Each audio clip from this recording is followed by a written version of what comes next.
ನಮಸ್ಕಾರ ಸ್ನೇಹಿತರೆ, 5 minutes English YouTube ಚಾನಲ್ನ 33ನೇ ಕ್ಲಾಸಿಗೆ ಸ್ವಾಗತ. ನಾನು ಗಣೇಶ್. ಇವತ್ತಿನ ದಿನ ನಾವು ಹ್ಯಾವ್ ಮತ್ತು ಹ್ಯಾಸ್ ಅನ್ನು ಹೊಂದಿರುವ ವಾಕ್ಯಗಳನ್ನು ಪ್ರಶ್ನಾವಾಕ್ಯಗಳನ್ನಾಗಿ ಅಂದರೆ ಇಂಟ್ರೋಗೇಟಿವ್ ಸೆಂಟೆನ್ಸ್ ಆಗಿ ಹೇಗೆ ಬದಲಾಯಿಸಬೇಕು ಎಂಬುದನ್ನು ತಿಳ್ಕೊಳ್ಳೋಣ. ಹ್ಯಾವ್ ಮತ್ತು ಹ್ಯಾಸ್ ಹೊಂದಿರುವ ವಾಕ್ಯಗಳನ್ನು ಪ್ರಶ್ನಾರ್ಥಕ ವಾಕ್ಯವನ್ನಾಗಿ ಬದಲಾಯಿಸಲು ಹ್ಯಾವ್ ಬಂದಾಗ ಮೊದಲು ಡೂ ಅನ್ನು ಬಳಸಬೇಕು. ವಾಕ್ಯದ ಪ್ರಾರಂಭದಲ್ಲಿ ಡೂ ಅನ್ನು ಬಳಸಬೇಕು. ಹ್ಯಾಸ್ ಬಂದಾಗ ಮೊದಲು ವಾಕ್ಯದ ಮೊದಲಲ್ಲಿ ಡಸ್ ಅನ್ನು ಬರೆದು ನಂತರ ಕರ್ತೃಪದವನ್ನು ಬರೆದು ಆಮೇಲೆ ಹ್ಯಾವನ್ನು ಸೇರಿಸಿ ಬರಿಬೇಕು. ತುಂಬ ಸಿಂಪಲ್ ಆಗಿದೆ. ಹ್ಯಾವ್ ಬಂದಲ್ಲಿ ಡೂ ಅನ್ನು ಬರಿಬೇಕು. ಹ್ಯಾಸಲ್ಲಿ ಡಸ್ ಅಂತ ಬರೆದು ವಾಕ್ಯವನ್ನು ಪ್ರಾರಂಭ ಮಾಡಬೇಕು. ಇಲ್ಲಿ ನೋಡಿ, ಉದಾಹರಣೆಗೆ ಡು ಐ ಹ್ಯಾವ್, ನನ್ನ ಬಳಿ ಇದೆಯಾ, ನನ್ನ ಹತ್ರ ಇದೆಯಾ ಅಂತ ಪ್ರಶ್ನೆ ಕೇಳ್ತಾ ಇದೆ. ಡೂ ವಾಕ್ಯದ ಮೊದಲಲ್ಲಿ ಬಂದಿದೆ, ನಂತರ ಸಬ್ಜೆಕ್ಟ್ ಐ ಬಂದಿದೆ, ಆಮೇಲೆ ಹ್ಯಾವನ್ನು ಬರಿಬೇಕು. ಡು ಐ ಹ್ಯಾವ್ ಏನು? ಡು ಐ ಹ್ಯಾವ್ ಮನಿ, ನನ್ನ ಹತ್ರ ದುಡ್ಡು ಇದೆಯಾ? ಆವಾಗ ನನ್ನ ಹತ್ರ ದುಡ್ಡು ಇದ್ದರೆ ನಾನೇನು ಬರಿತೀನಿ? ಎಸ್ ಐ ಹ್ಯಾವ್ ಮನಿ.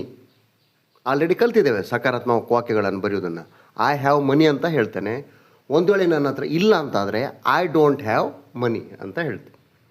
ಅದೇ ಥರ do I have a bike, ನನ್ನ ಹತ್ರ ಬೈಕ್ ಇದೆಯಾ?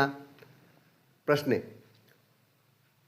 ನನ್ನ ಹತ್ರ ಬೈಕ್ ಇದ್ದರೆ yes I have a bike, ನನ್ನ ಹತ್ರ ಒಂದು ಬೈಕ್ ಇದೆ.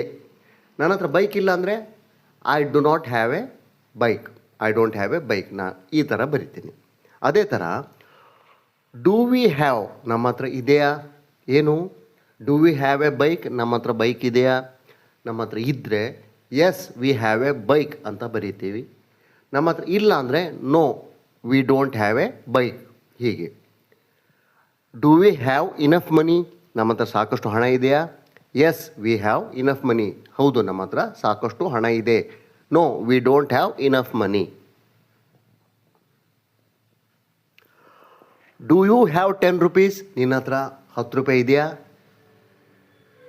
Do you have my address, ನಿನ್ನ ಹತ್ರ ನನ್ನ ಅಡ್ರೆಸ್ ಇದೆಯಾ? Do you have a laptop, ನಿನ್ನ ಹತ್ರ ಲ್ಯಾಪ್ಟಾಪ್ ಇದೆಯಾ? ಇದು ಸಿಂಗ್ಲರ್ ಆಯಿತು. ಇದನ್ನು ಪ್ಲೂರಲ್ ಆಗಿ ಡು ಯು ಹ್ಯಾವ್ ಲ್ಯಾಪ್ಟಾಪ್, ನಿಮ್ಮ ಹತ್ರ ಲ್ಯಾಪ್ಟಾಪ್ ಇದೆಯಾ?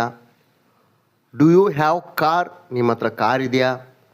Do you have enough money, ನಿಮ್ಮ ಹತ್ರ ಸಾಕಷ್ಟು ಹಣ ಇದೆಯಾ? Do you have a table, ನಿಮ್ಮ ಹತ್ರ ಟೇಬಲ್ ಇದೆಯಾ? Do you have cricket bat, ನಿಮ್ಮ ಹತ್ರ ಕ್ರಿಕೆಟ್ ಬ್ಯಾಟ್ ಇದೆಯಾ?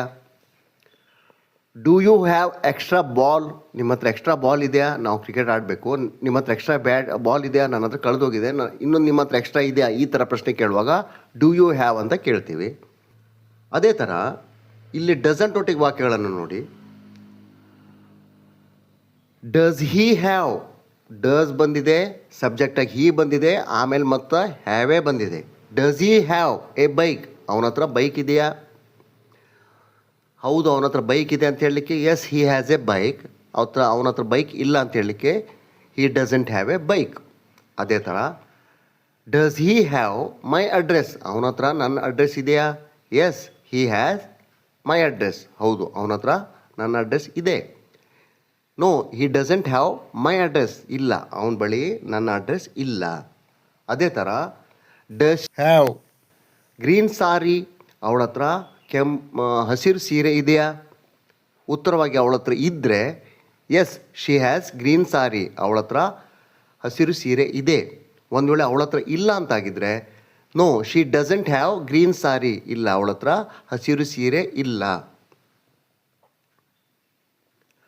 Does she have a laptop, ಅವಳ ಹತ್ರ ಲ್ಯಾಪ್ಟಾಪ್ ಇದೆಯಾ? ಅವಳ ಹತ್ರ ಲ್ಯಾಪ್ಟಾಪ್ ಇದ್ದರೆ yes she has a laptop. ಅವಳ ಹತ್ರ ಇಲ್ಲ ಅಂತಾದರೆ no she doesn't have a laptop. Does she have a car, ಅವಳ ಹತ್ರ ಕಾರ್ ಇದೆಯಾ? ಕಾರ್ ಇದ್ದಿದ್ದರೆ yes she has a car. Car ಇಲ್ದಿದ್ರೆ no she doesn't have a car. ಅದೇ ಥರ ದೇ ಜೊತೆಗೆ ಹೇಗೆ ಬಳಸಬೇಕು? ಮತ್ತು ಡೂ ಅನ್ನೇ ಬಳಸಬೇಕು. Do they have a car, ಅವ್ರ ಹತ್ರ ಕಾರ್ ಇದೆಯಾ? ಇದ್ದಿದ್ರೆ yes they have a car, ಇಲ್ದಿದ್ರೆ no they don't have a car.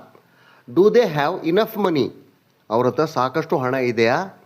S they have enough money, ಹೌದು ಅವ್ರ ಹತ್ರ ಸಾಕಷ್ಟು ಹಣ ಇದೆ. No they don't have enough money, they don't have enough money, ಅವ್ರ ಹತ್ರ ಸಾಕಷ್ಟು ಹಣ ಇಲ್ಲ. ಡಸ್ ಇಟ್ ಹ್ಯಾವ್ ಅದರ ಹತ್ರ ಇದೆಯಾ, ಅದರ ಹತ್ರ ಇದ್ದರೆ ಎಸ್ ಇಟ್ ಹ್ಯಾಸ್, ಅದರ ಹತ್ರ ಇಲ್ದಿದ್ರೆ no it doesn't have. Does it have 4 legs ಅದರ ಹತ್ರ 4 ಕಾಲುಗಳಿದೆಯಾ, ಇದ್ದರೆ ಎಸ್ ಇಟ್ ಹ್ಯಾಸ್ 4 legs.